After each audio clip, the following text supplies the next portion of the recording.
दिवंगत नेते व माजी महापौर महेश कोठे यांच्या स्मरणार्थ विष्णू महेश सामाजिक संस्था स्थापन करण्याचा निर्णय रविवारी सोलापुरात झालेल्या बैठकीत घेण्यात आला। या संस्थेच्या माध्यमातून विविध सामाजिक कार्य करण्याचे ठरले। महेश कोठे यांचे पुत्र माजी नगरसेवक प्रतिमेश कोठे यांच्या पुढाकारातून सुशील रसिक सभागृहात महेश कोठे समर्थकांची बैठक घेण्यात आली।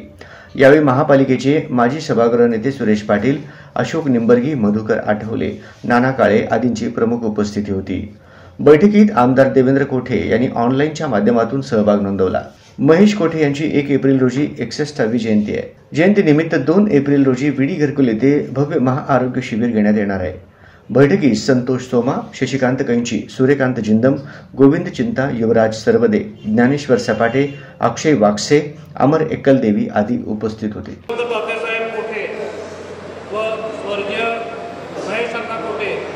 यांच्या पवित्र स्मृतीस अभिवादन करतो। मंचावरील उपस्थित सर्वच मान्यवर, महेश अण्णांवरती प्रेम करणारे सर्वच व कोठे परिवारावरती प्रेम करणारे सर्वच, इथं जमलेल्या सर्वच बंधूंनो, खरं तर 1 तारखेला दरवर्षी आपण महेश अण्णांचा वाढदिवस अतिशय मोठ्या प्रमाणात साजरा करत असतो। पण दुर्दैवाने आपल्या सर्वांना माहिती आहे की 14 जानेवारीला अण्णा प्रयागराजला गेले होते आणि त्यांचं आकस्मिक निधन त्या ठिकाणी झालं। खरं तर त्यांचं राजकीय आयुष्य जर आपण पाहिलं तर 1992ला पहिल्यांदा नगरसेवक म्हणून ज्यावेळेस ते विडी घरकुल सारख्या भागात निवडून आले त्यावेळेस तो भाग अनेक विकास कामांपासून वंचित होता आणि त्या ठिकाणी पिण्याची पाईपलाईन असेल, ड्रेनेज लाईन असेल, रस्ता असेल, दिवाबत्ती असेल, असे अनेक विकास कामं त्या ठिकाणी महेश अण्णांनी केले।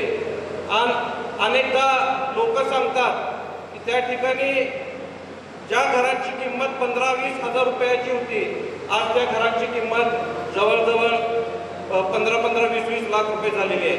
म्हणजे महेश अण्णांचं कर्तृत्व कसं होतं हे मी वेगळं आपल्याला सांगण्याची गरज नाही, कारण माझ्यापेक्षा जास्त तुम्ही त्या गोष्टी अनुभवलेल्या आहात। पण अनेक स्वप्न ते सोलापूरकरांसाठी बघितले होते, ते स्वप्न मला वाटतं त्यांच्या हातून राहून गेले। पण निश्चित मला विश्वास आहे तुमच्या सगळ्यांच्या साथीने आपण जे काही अण्णांचे स्वप्न होते ते स्वप्न पूर्ण करण्याच्या दृष्टिकोनातून आपण यापुढे काम करूया। अनेक तरुणांना त्यांना रोजगार देण्याचा प्रयत्न त्यांचा होता, त्या IT पार्कच्या माध्यमातून असू दे, महिलांना रोजगार देण्याचा प्रयत्न त्यांचा होता। त्या प्रयत्नाचा त्यांच्या प्रयत्नांची एक प्रेरणा घेऊन मला वाटतं मी विडी घरकुल सारख्या भागामध्ये शिलाई मशीनचं एक युनिट चालू केलं होतं आणि त्या ठिकाणातून महिलांना रोजगार देण्याचा प्रयत्न आपण त्या ठिकाणी केलं होतं आणि तेच आता मोठ्या प्रमाणात आपल्या सर्वांना मिळून करायचं आहे। निश्चित तुमची या सगळ्या कार्याला मला साथ मिळणार आहे एवढं मला आवर्जून निश्चित वाटतं। आज अनेक जण मनोगत व्यक्त करत असताना अण्णांच्या आठवणी असतील, अण्णांनी त्यांना केलेली मदत असेल, हे सगळेजण सांगत होते आणि निश्चित अशा कार्यक्रमासाठी मला तुम्हाला बोलावं लागतंय हे खरोखरच माझ्या मनात एक मोठी खंत माझ्या मनात आहे। कारण एवढ्या कमी वयात अण्णा या आपल्यातून निघून गेले, मला वाटतं कोणालाही अपेक्षित नव्हतं। हसत खेळत मला वाटतं ते अनेक जणांना 17 तारखेला सोलापूरला येऊन आपण बैठक करूया आणि पुढची दिशा ठरवूया असा अनेकांना त्यांनी निरोप दिला होता। पण अचानक अशी दुर्दैवी घटना घडली।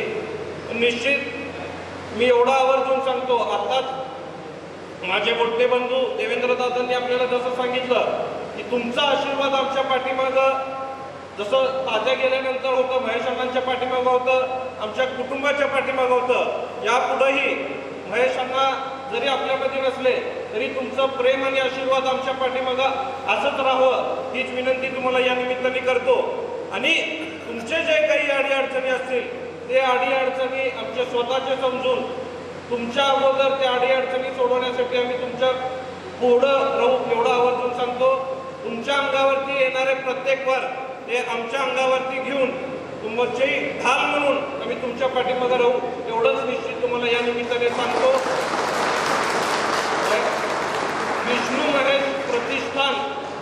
घोषणा मी आज या ठिकाणी करतोय आणि ती विष्णू महेश प्रतिष्ठानच्या वतीने जे काही स्वर्गीय विष्णुपंत तात्यासाहेबांनी व स्वर्गीय महेश अण्णांनी या सोलापुरात काम केलंय त्या दृष्टिकोनातून त्या संस्थेच्या माध्यमातून आपण सगळेजण मिळून एक चांगलं काम जे समाज उपयोगी असेल ते आपण करूया। अनेकांनी मला बोलत असताना सांगितलं, आताच आमचे महेश भाऊ गाडेकरांनी सुद्धा त्यांचं मनोगत व्यक्त करत असताना त्यांनी सांगितलं की तुम्ही एक प्रतिष्ठान काढा, त्या प्रतिष्ठानला जे काही मदत आपल्याला करता येईल त्या मदत आपण करूया असं महेश भाऊंनी सांगितलं।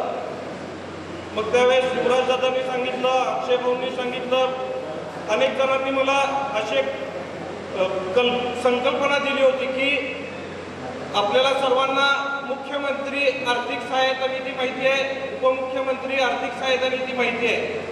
जे रुग्ण हॉस्पिटलमध्ये असतात तर हॉस्पिटलला आपण ज्या पद्धतीने उपमुख्यमंत्री सहायता निधी असेल, मुख्यमंत्री सहायता निधी असेल, ते ज्या पद्धतीने मदत करतात तशा पद्धतीने आपण विष्णू महेश प्रतिष्ठानच्या माध्यमातून आपण तशी मदत करावी असं अनेकांनी मला सुचवलं। आज आपल्याला माहिती आहे देवेंद्र दादा असतील, त्यांनी विष्णुपंत आत्मतृप्ती योजनेच्या माध्यमातून मला वाटतं अनेक गोरगरिबांना धान्य देण्याचं काम त्यांनी या ठिकाणी केलेलं आहे। लोकमंगलच्या माध्यमातून आमदार सुभाष बापू देशमुखांनी सुद्धा मला वाटतं अनेकांकडून धान्य घेऊन, अनेकांकडून डोनेशन घेऊन त्यांनी ती मदत करण्याचं काम केलेलं आहे। पण माझी संकल्पना अशी आहे, जर आपण प्रत्येकाने दिवसाला 10 रुपये खर्च केलो म्हणजे महिन्याला आपल्या एका व्यक्तीचे 300 रुपये होतात। जर असे आपले प्रतिष्ठानचे 1000 सभासद झाले तर 1000 सभासदाचे 300 रुपयांनी 3 लाख रुपये होतात। 3 लाख रुपयाची जर निधी आपल्या प्रतिष्ठानकडे असली तर एखाद्याचं बिल जर 50,000 रुपयाचं असेल, 1 लाख रुपयाचं असेल तर त्याला 10% रक्कम आपण आपल्या प्रतिष्ठानच्या माध्यमातून द्यायचं। आपल्याला सर्वांना माहिती आहे हॉस्पिटलचं जेव्हा विषय आपल्या घरात येत असतो, अनेकांना अडचणी असतात, अनेकांना पैसे कसं उभा करायचं हे डोक्यात विचार चाललेला असतं, पण आपली फुल नाही फुलाची पाकळी म्हणून त्यांना मदत करण्याच्या दृष्टिकोनातून आपण जर त्यांच्या बिलाच्या 10% रक्कम आपण त्यांना देऊ शकलो तर मला वाटतं एक चांगलं उपक्रम सोलापूर शहरात आपण राबवू शकतो। आणि हे सगळं करत असताना मला निश्चित तुमच्या सर्वांची मदत हवी आहे। मी माझ्या पद्धतीने जास्तीत जास्त त्या प्रतिष्ठानला माझ्याकडनं जी कमाई होईल, माझ्या महिन्याची जी कमाई आहे त्या प्रतिष्ठानला देईल, पण प्रत्येकाकडनं फक्त दिवसाला 10 रुपये म्हणजे महिन्याला 300 रुपये एवढीच मदत जर आपण करू शकलो तर निश्चित एक गरीब कुटुंबाला त्याच्या हॉस्पिटलच्या वेळेस एक चांगली मदत होऊ शकेल एवढंच आवर्जून सांगतो।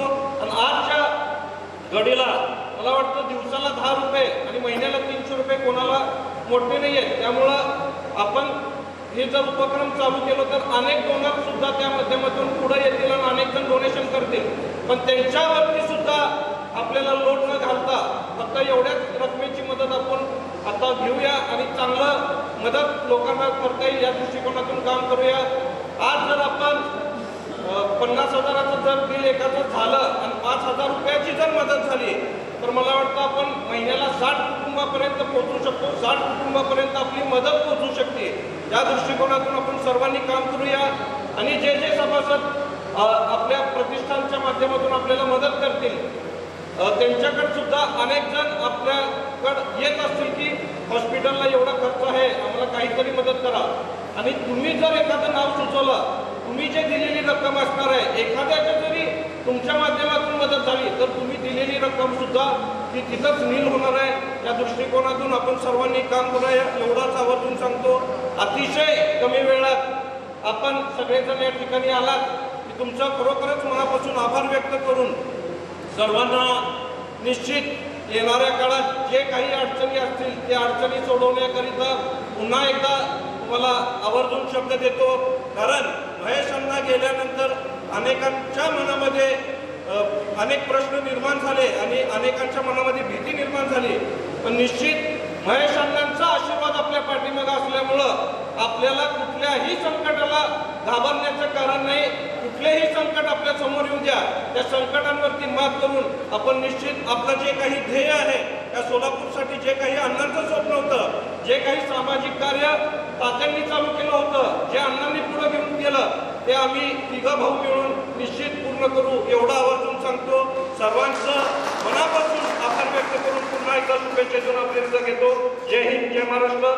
माझ्यानंतर सुरेश अण्णांचं शेवटचं भाषण होईल, अध्यक्ष भाषण होईल. त्यामुळं 10 मिनिट आपण सर्वांनी या कार्यक्रमासाठी उपस्थित राहावा, कारण अनेक जण बराच वेळ कार्यक्रम चालू आहे, बरेच वक्ते बोलल्यामुळं अनेक जण बाहेर गेलेत, पण आता शेवटचं भाषण आहे, त्यामुळं आपण सर्वांनी त्यांचं मनोगत ऐकावं हीच विनंती करतो. आपली रजा घेतो. धन्यवाद. जय हिंद, जय महाराष्ट्र.